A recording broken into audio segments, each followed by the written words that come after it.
President, Mr. Prime Minister, today we mark a historic moment, the first ever Leaders Summit between the United States, Japan, and the Philippines. And it's truly an honor to have you both here as we begin this new era of a partnership. As you've heard me say before, a great deal of history in our world will be written in the Indo-Pacific over the coming years. And the as the three allies, three steadfast partners, and three proud democracies representing 500 million people, and today we commit to writing that story in the future together. To building the Indo-Pacific that is free, open, prosperous, and secure for all. This afternoon, we'll discuss a few key areas where our nations are deepening ties. First, technology and clean energy. For securing our semiconductor supply chain, from securing our semiconductor supply chain to expanding trusted telecommunications in the Philippines, to building a clean energy workforce, to expanding our cooperation across the entire board. Second, we're deepening our maritime and security ties. This is something I know you've discussed with Vice President Harris during her travel to the Indo-Pacific. And I want to be clear, the United States defense commitments to Japan and to the Philippines are ironclad. They're ironclad. As I've said before, any attack on Philippine aircraft, vessels, or armed forces in the South China Sea would invoke our Mutual Defense Treaty.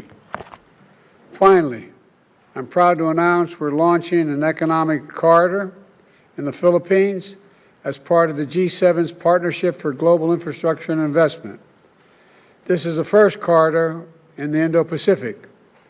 It means more jobs for people across the entire region. It means more investment in sectors critical to our future: clean energy, ports, railroads, agriculture, and much more. I'm looking forward to discussing all this with all of you. But first, Mr. President, I'm going to hand it over to you, President Marcos. Thank you very much, Mr. President. Once again, allow me to thank you for hosting us, Prime Minister Kishida and myself, in the White House for this very important agreement, which we are going to formalize today.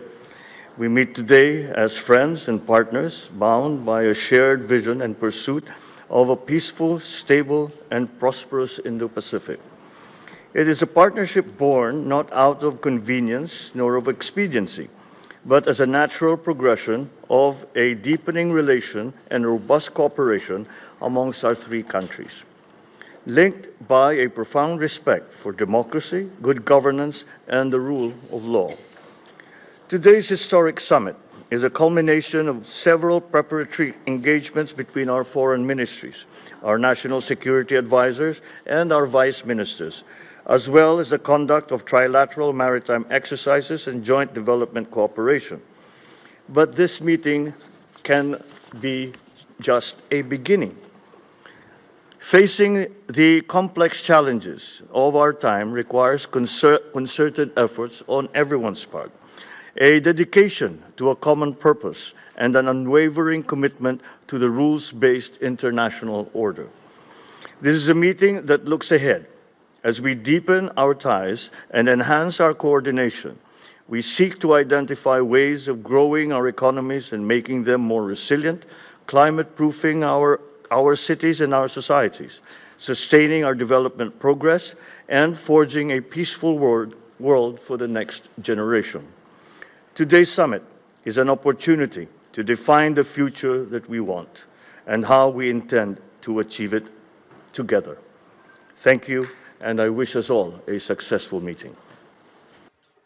はい、日米非首脳会合の初めての開催を歓迎いたします。バイデン大統領のイニシアティブに感謝いたします。そしてバイデン大統領とも昨年の12月ですが、こうして再会できますことを嬉しく思っています。世界が In the midst of compound crisis faced by the global community, multi-layered cooperation between allies and like-minded countries is essential if we are to maintain and bolster a free and open international order based on the rule of law. Today's meeting will make history as an occasion that significantly pushed forward such initiative. Japan, the U.S., and the Philippines are maritime nations connected by the Pacific Ocean and are natural partners.